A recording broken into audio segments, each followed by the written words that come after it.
Je vous propose aujourd'hui un petit tutoriel dont le but est de créer un serveur IRC en PHP. Alors des serveurs IRC, il en existe un certain nombre, hein. Donc là l'idée en fait c'est en PHP de voir comment aborder un certain nombre de notions qu'on n'a pas forcément l'habitude de voir. Donc c'est la première fois que je vous fais un tutoriel vidéo, donc n'hésitez pas à me dire à la fin dans les commentaires si ça vous a été utile et si vous en voulez d'autres. Donc quelles sont les notions qu'on va aborder à travers ce tutoriel? Eh bien, dans un premier temps, on va voir comment créer un démon en PHP, donc comment faire un programme autonome. Donc de manière générale, on utilise PHP à travers un serveur HTTP comme Apache. Donc ici, en fait, on va avoir vraiment un service autonome qui va fonctionner sans serveur HTTP. Donc deuxième notion, ça va être la notion de socket et de réseau. Donc on va voir en fait que pour utiliser notre programme, on va devoir en fait se rattacher à un port réseau et utiliser en fait toutes ces notions de réseau pour pouvoir communiquer, avoir en gros notre serveur IRC et puis un certain nombre de clients. Ensuite, il y a la notion de processus. On va voir que on va devoir en fait gérer des processus. Donc un processus, qu'est-ce que c'est? C'est simplement en fait un support sur lequel est exécuté un programme. Donc on peut interroger notamment le système d'exploitation pour lui demander quel est mon processus, son ID, et puis éventuellement envoyer des signaux, dire voilà mon processus, enfin tel processus, je veux le mettre en pause ou alors je veux le killer. On va voir ensemble à quoi ça sert un peu plus tard. Et donc ensuite il y a une notion de sémaphore. Donc cette notion de sémaphore, c'est simplement en fait une sorte de système de messagerie entre les processus. Donc concrètement, comment est-ce qu'on va faire fonctionner notre serveur IRC? Alors on va avoir en fait un serveur sur une machine quelque part sur le réseau, sur Internet, et l'idée ça va être que deux clients, donc par exemple un en France et un au Japon, communiquent entre eux via IRC. Alors on ne va pas utiliser un client IRC classique, hein, pour simplifier un petit peu les choses, on va utiliser simplement Telnet. Donc pour que ce soit un petit peu plus pratique, on va utiliser deux fenêtres Telnet. Une fenêtre pour tout ce qui est lecture, donc affichage des messages, et une autre fenêtre pour l'écriture, donc pour que l'utilisateur puisse saisir des messages et des commandes. Et donc on va avoir deux utilisateurs avec ces deux fenêtres Telnet qui vont pouvoir communiquer entre eux via notre serveur IRC. Alors on peut en avoir deux, on peut en avoir trois, quatre, autant qu'on veut. Quand on va démarrer notre programme, on va avoir notre processus racine. Donc le processus, par exemple, il va avoir au hasard le numéro 42. Ce premier processus, il va ouvrir ici une socket sur le port 99-99. Une fois qu'on a créé cette socket sur ce port, on va créer en fait, forquer ici notre programme et créer un gestionnaire de messages. Donc on va voir ce gestionnaire de messages, il va permettre de faire des communications entre les différents processus qu'on va créer. Une fois qu'on a créé ça, notre processus 42 va créer les clients et autant, donc l'idée ici c'est de créer autant de processus qu'on a de clients qui veulent se connecter. Alors ça marche pas très bien mon truc, voilà, qui veulent se connecter sur notre serveur IRC. Donc chaque client va avoir son propre processus, voilà, et puis les processus clients vont communiquer avec le gestionnaire de messages. Ce qu'il faut voir ici, en fait, c'est que chaque processus va avoir une boucle sans fin. Donc il va y avoir une boucle sans fin ici sur le gestionnaire de messages pour attendre des messages et éventuellement en renvoyer, faire des broadcasts ou faire des actions en fonction des messages qui sont envoyés. Le processus racine ici il va avoir une boucle sans fin qui va gérer en fait la création des clients et éventuellement la suppression des clients en fonction des besoins. Et puis chaque client va avoir une boucle sans fin qui va attendre des commandes de clients et qui va envoyer éventuellement des messages au gestionnaire de messages en fonction de ce que le client demande. Donc voilà en gros en fait pour le fonctionnement global. Donc on va voir comment est-ce qu'on va implémenter ça par la suite. Alors avant toute chose, on va voir que si on a bien l'extension qui va bien pour faire notre programme. C'est une extension qui s'appelle PCNTL. Donc si on fait php-m ici, pipegrep PCNTL. Voilà, l'idée c'est que ça s'affiche. Donc Alors c'est une extension qui n'est pas forcément activée par défaut, parce que c'est une extension un peu dangereuse. Donc si vous ne l'avez pas, ben, il suffit simplement de l'installer. Et une fois que vous avez cette extension-là, normalement, notre chat devrait pouvoir fonctionner sans problème. Donc ça, c'est pour le prérequis. Alors ce qu'on va faire maintenant, ben, c'est créer un petit dossier dans lequel on va mettre notre programme. Donc ici, moi, je vais le mettre dans ce répertoire-là. On va faire une cadir ici, IRC serveur. Voilà, et donc on va mettre notre programme là-dedans. On va créer un petit projet ici dans notre éditeur. On va faire un new project. Voilà. On va spécifier ici notre répertoire. On va dire que c'est du PHP 7.1. Voilà. Et là, normalement, ça devrait être bon. Donc ici, on va créer quelques fichiers. Alors, le premier fichier qu'on va créer, ben, c'est le fichier qui va contenir notre classe IRC serveur. Donc, on va mettre notre serveur simplement dans une classe. Voilà. Et puis, on va avoir besoin éventuellement d'un fichier pour exécuter notre programme. Donc là, on va l'appeler run.php. Voilà. Alors, pour l'instant, on le met dans le même répertoire, mais éventuellement, on pourra organiser ça de manière un petit peu plus efficace plus tard. Voilà, donc notre fichier, ben, on va spécifier un namespace. Alors mon namespace ici, il va s'appeler OSF CLI, mais vous pouvez très bien spécifier ce que vous voulez. Voilà, et puis on va créer notre classe IRC serveur. Donc on va voir après ce qu'on va mettre dans cette classe-là. Hein. Donc le run.php ici, alors déjà, l'idée, c'est que je puisse l'exécuter directement depuis ma ligne de commande. Donc, on va mettre un petit usr libinenv php, voilà, pour qu'on puisse l'exécuter. Et puis, on va ici faire une include de ircserver.php.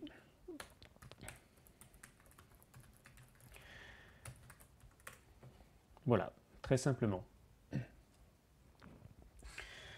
Voilà, donc ici pour pouvoir utiliser notre IRC serveur, on va faire un use de notre IRC serveur. Hein. Voilà, et puis on va voir après comment est-ce qu'on l'utilise. Alors on va créer notre squelette applicatif.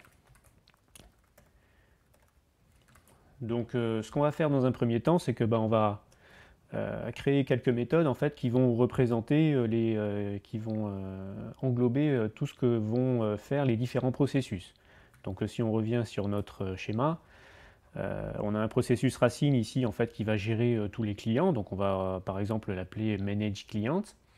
On a un processus ici qui va gérer les messages. On peut l'appeler par exemple manage message.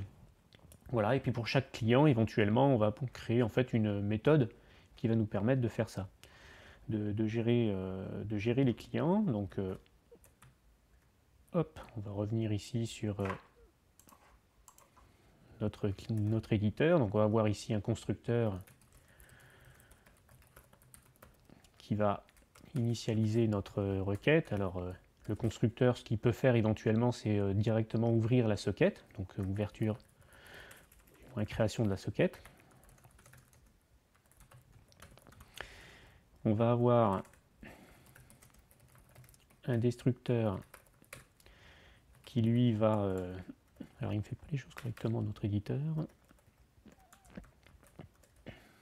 Il va faire un petit peu de nettoyage. Hein. Donc l'idée c'est que quand on va dans le destructeur, on libère la socket et on libère en fait toutes les ressources qu'on a ouvertes. Donc ici ça va être du nettoyage. Voilà, et puis on va avoir en fait, alors ce que je vais faire ici, c'est éventuellement une fonction, une méthode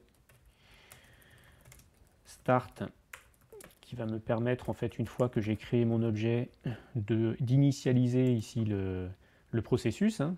Donc initialiser la création des différents processus, les processus de message, etc. Donc lui, il va faire l'initialisation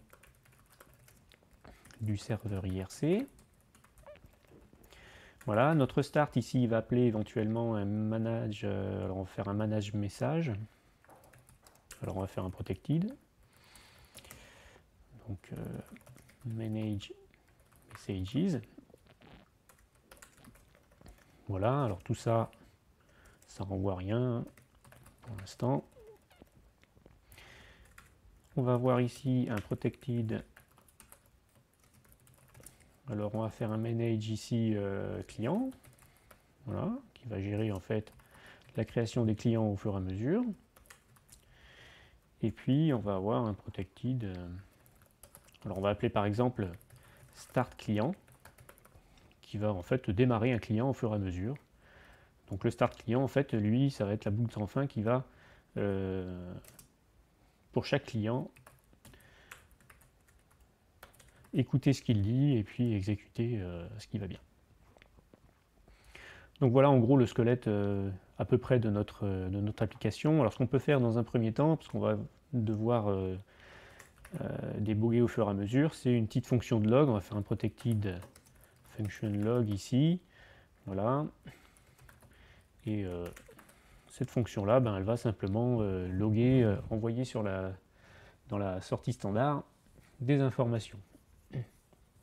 Donc notre log, il va prendre ici un petit message, voilà, qui est généralement un string. Et puis, donc là, log des informations.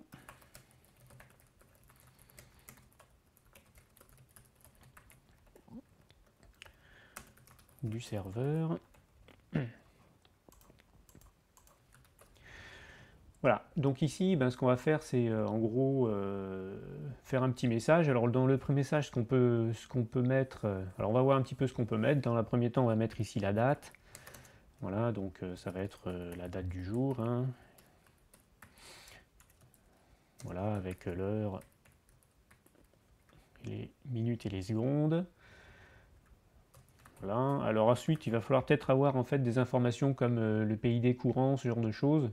Donc pour l'instant on ne l'a pas, mais éventuellement ce qu'on peut peut-être faire dans un deuxième temps là, c'est prévoir ce qu'il va nous falloir comme information. Donc comme information, donc notamment comme notre serveur IRC il va fonctionner sur le réseau, on va avoir besoin d'une IP et d'un port. Donc on va faire ici un protected, une IP, voilà, un protected, un port. Donc le port, voilà. Alors sachant que l'IP ça peut être éventuellement le nom de la machine, enfin, ça peut être éventuellement un nom, hein. Donc bon bah là on peut soit le calculer, soit éventuellement le mettre nous-mêmes. Donc par défaut on peut mettre éventuellement 127.0.0.1. Mais par contre si vous mettez ça bien entendu, de l'extérieur on ne pourra pas s'y connecter, donc le mieux c'est éventuellement de le calculer. Donc on va laisser comme ça. Et puis le port on va mettre par défaut 9999. Et ça aussi bien entendu on peut le faire évoluer comme on veut. Alors on va avoir en fait une socket, donc cette socket on va devoir l'utiliser un peu partout, donc on va la mettre ici, protected ici, on va avoir une petite socket ici qui va être notre ressource socket, et puis on va avoir en fait un tableau qui va contenir toutes les ressources en fait parce que on va créer notre socket, mais on va aussi en fait faire des binds sur notre socket. Donc ça, là, il va y avoir en fait des ressources à mettre.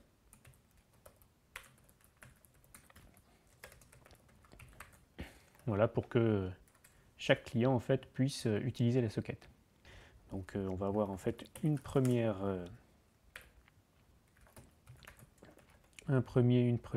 propriété ici qui va contenir en fait le PID du processus courant. Et puis on peut éventuellement, dans chaque processus, avoir en fait le PPID. Donc ça va être simplement en fait le PID du père, c'est-à-dire du processus qui a créé le processus courant. Alors là, il faut imaginer que en fait, le PID, quand il est égal au PPID, ça va être le processus numéro 42. Si par contre le PID est différent du PPID, simplement ça va être un des processus qui va être soit le gestionnaire de messages, soit le client. Donc on va voir ici, ça va nous permettre en fait de savoir où est-ce qu'on est au fur et à mesure. Voilà, et puis ce qu'on peut faire aussi, c'est avoir une propriété, on verra éventuellement, on pourra peut-être changer les propriétés, mais l'idée c'est d'avoir en fait la liste des PID, donc ça va être utile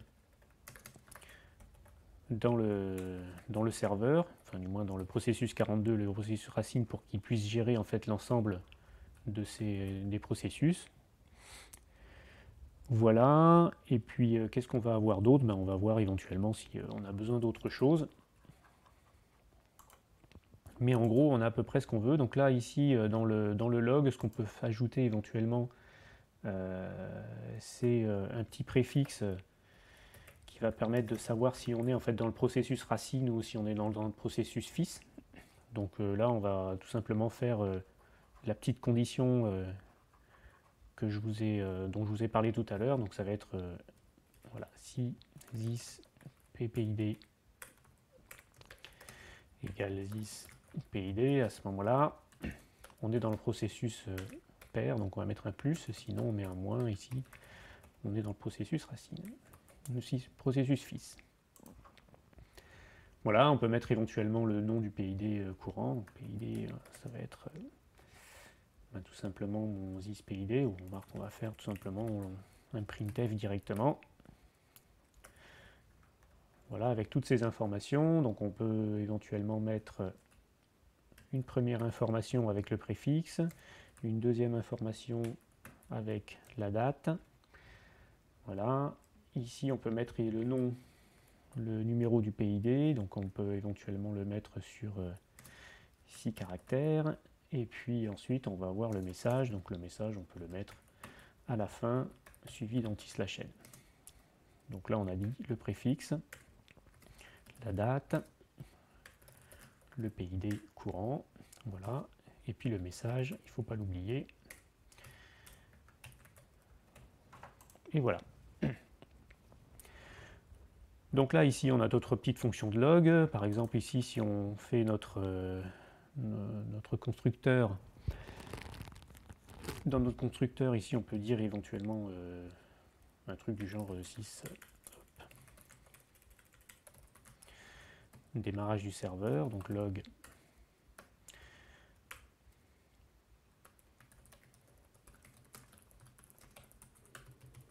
voilà,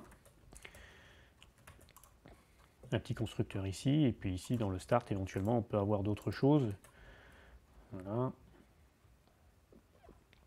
Alors ici en fait on va démarrer le serveur IRC, alors ça va peut-être être plutôt ici qu'on va démarrer, et ici en fait on va simplement ouvrir la socket, donc on va remettre un petit log ici, ouverture, voilà, création de la socket réseau, du socket. Voilà. Donc voilà comment ça marche. Ici dans notre run, on va faire un premier essai. On va faire ici tout simplement IRC new, ou du moins on va faire ici un new IRC server. Voilà, et ce new IRC server, on va le starter de cette manière. Alors ce qu'on peut faire ici, c'est regarder si ça marche. Hein. Donc on va faire un chmod pour plus de communauté. On va faire ici un run. Vous voyez qu'ici on a bien notre création de socket et démarrage du serveur IRC. Alors pour l'instant, il n'y a rien sur le PID, tout simplement parce qu'on n'est pas allé le chercher, donc les informations ne sont pas très complètes, hein, mais on voit que notre log fonctionne. Alors au niveau de l'implémentation, la première chose qu'on va faire du coup, c'est compléter ce constructeur. Donc dans ce constructeur, on va avoir besoin d'un certain nombre d'informations. Donc on a vu ici que l'IP, il fallait qu'on aille la chercher. Donc notre IP, si on fait this IP, voilà, si elle n'est pas spécifiée, donc si elle est spécifiée, on la garde comme ça, sinon on va aller chercher en fait tout simplement le hostname, donc il y a une fonction en PHP qui s'appelle getHostname, tout simplement, et là ça devrait fonctionner. Donc maintenant on va créer la socket, donc la socket il va falloir d'abord la créer, ensuite on va la binder sur notre IP et notre port, Et ensuite, on va vérifier qu'on puisse bien lire en fait sur notre socket de manière à ce qu'on n'ait pas de problème par la suite. Donc la première chose qu'on va faire du coup, c'est donc on fait un if en fait pour savoir si tout s'est bien ça passé. On va créer ici notre sock de cette manière. Donc on va faire un socket create pour créer notre socket. Donc socket create. Voilà, alors là il nous demande un certain nombre de choses. Alors le domaine ici en fait ça va être simplement une petite constante AFINET là, qui va nous permettre de dire ben, on est en IPv4 et non en IPv6, sinon on fait AFINET 6. Le type, ça va être ici SockStream, donc ça c'est la manière dont on va utiliser en fait la socket. Donc nous on va vouloir faire en fait des écritures, des lectures, donc stream est une bonne solution. Et ici le protocole ça va être UTP ou TCP, alors par commodité nous on va utiliser TCP, mais vous pouvez éventuellement vous amuser à faire avec d'autres protocoles, pourquoi pas. Donc si tout ça, ça n'a pas fonctionné, à ce moment-là, on peut éventuellement lancer une exception. Donc on va user ici l'exception de base de PHP. Voilà, et puis on va créer une exception si on a un problème. Donc là, ici, impossible de créer une socket, ou un socket. Je ne sais pas pourquoi je dis une socket au lieu de un. Voilà, une fois qu'on l'a créé, du coup, il va falloir qu'on la bind sur notre IP et sur notre port. Donc là, c'est pareil. Hein. Alors, on va faire un socket bind tout simplement. Voilà, et donc là, on va la binder, notre socket, sur une adresse et un port. Donc tout simplement, on va mettre this sock. On va binder sur this IP et this port. Voilà. Donc si on arrivait à le faire, tant mieux. Si on n'y arrive pas, ben à ce moment-là, on va mettre un petit message impossible de binder sur, et là on va mettre this IP.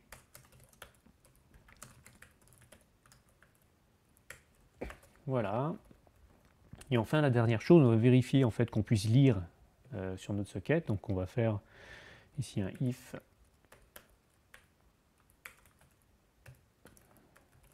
socket listen. Voilà. Alors, donc ici on va mettre la socket, hein, this sock. Voilà, et puis ensuite ça va être éventuellement le nombre de d'essais. Donc là on va faire, bon, on met 5 au hasard. Voilà. Et ça devrait fonctionner de cette manière. Donc s'il y a un problème là, c'est pareil.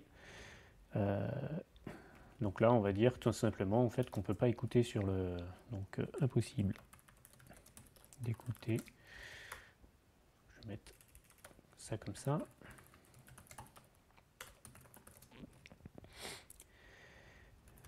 Depuis, voilà, this IP.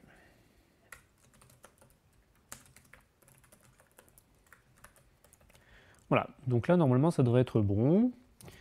Voilà, et donc ce qu'on peut faire éventuellement, c'est un petit log ici pour dire ça s'est bien passé, et on peut passer à la suite. Donc this log, voilà, on peut dire voilà, socket bindé sur this IP port. Voilà, et donc on peut passer à la suite. Donc là, notre constructeur, il nous a créé notre socket, donc on va pouvoir l'utiliser dans l'ensemble des processus. Donc ce qu'on va faire après, c'est que c'est simplement en fait la création du start ici. La première chose qu'on va faire ici, c'est aller chercher en fait le PID, donc définir le PID donc, de notre processus courant. Donc le PID ici, ça va être un POSIX get PID. Voilà. Et dans un premier temps, le PPID, donc this PPID, bah, ça va être simplement le PID. Alors après, on va faire des forks, éventuellement, les deux vont changer. Donc le fork, on va le faire ici, dans leur PID égale, donc un petit fork, Voilà, et donc là on va voir ensemble un petit peu comment ça fonctionne le fork, hein. Donc, alors dans un premier temps, ce qu'on va regarder en fait, c'est s'il n'y a pas eu d'erreur. Donc if PID, alors si le PID en fait il vaut -1, c'est qu'il y a eu un souci. Donc là, à ce moment-là, ce qu'on peut faire, c'est éventuellement une petite exception, impossible de forker. Et à ce moment-là, ben, notre serveur IRC, si on ne peut pas forker, forcément il ne peut pas fonctionner. Alors ensuite, il va y avoir en fait deux possibilités après ça, hein. Donc la première possibilité, c'est que on se retrouve ici dans le pair. Donc si on a un PID ici qui vaut quelque chose, à ce moment-là, ça va être en fait le PID du fils, et on est dans le pair. Donc là, on est dans le pair, et alors ce qu'on a dit, c'est qu'éventuellement, le pair, eh ben, il s'occupe en fait de créer des clients. Donc lui, il va créer des clients. Et donc du coup, il va faire ici un manage client. On va faire simplement un this manage client. Pour l'instant, il ne fait rien, mais on va mettre des choses dedans, hein. Et le fils, ben, il va s'occuper en fait d'écouter les messages pour les distribuer aux différents clients. Donc là, le fils, en fait, ça va être simplement en fait le gestionnaire de messages.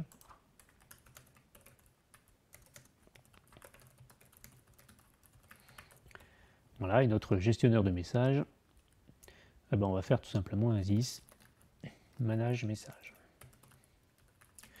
Alors ce qu'il faut voir ici, c'est que du coup, en fait, comme on est dans le fils, eh ben, le PID de fils a évolué. Donc en fait, le this PID, il va falloir le mettre à jour ici. On va faire un this PID égale POSIX get PID. Voilà, alors ce qu'il faut bien voir ici, en fait, c'est que notre programme, à ce niveau-là, quand on va faire un fork, il va se diviser en deux. Donc il y a une première instance en fait d'exécution qui va aller là-dedans, dans le manage client, et il y a une deuxième instance en fait qui va faire le manage message. Alors ces deux instances, elles vont du coup fonctionner en parallèle. Alors ce qu'on peut faire éventuellement, c'est ici un log.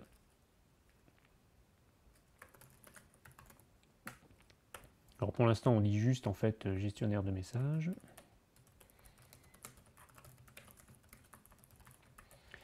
Voilà, et puis ici on va mettre un autre log de manage client qui va être démarrage du gestionnaire de client. Donc je regarde ici, mon fork en fait il va simplement forker le client et les messages, et puis ensuite on va aller là-dedans et on va tout simplement arrêter le programme après, juste après. Donc là il n'y a pas de souci, il n'y a pas de danger, on y va. Et là vous voyez que j'ai bien le démarrage de mon serveur IRC, et puis ensuite j'ai ici un fork avec deux processus qui sont créés. Et donc un premier processus ici 8556 qui est en fait le père, et un deuxième processus 8557 qui est le fils et qui est en fait les messages. Donc a priori ça fonctionne. Donc à ce niveau-là, en fait, si vous arrivez à faire un fork et à avoir en fait ces informations dans le log, c'est que tout fonctionne bien et qu'on va pouvoir continuer.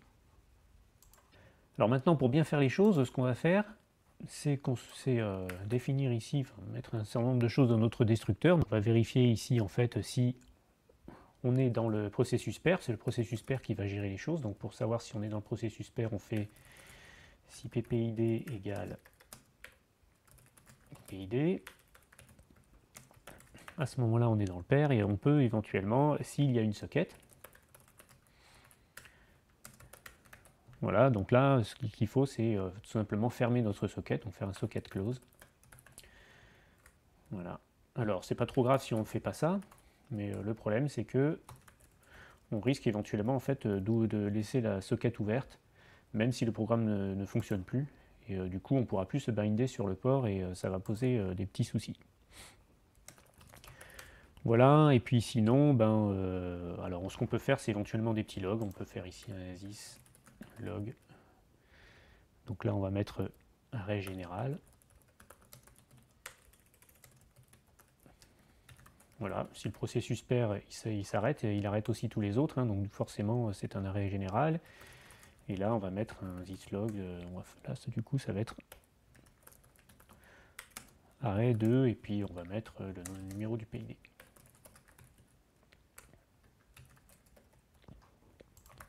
Voilà, de cette manière on devrait avoir des informations supplémentaires. Donc vous voyez ici que on a un arrêt général, etc. Bon, alors vous voyez, comme tous les processus s'exécutent en parallèle, ben, du coup, en fait, on n'a pas forcément d'ordre défini. Donc là, on a l'arrêt général qui s'affiche avant le démarrage du gestionnaire de messages. Hein. Mais bon, éventuellement, dans d'autres circonstances, vous pourrez peut-être avoir un ordre différent.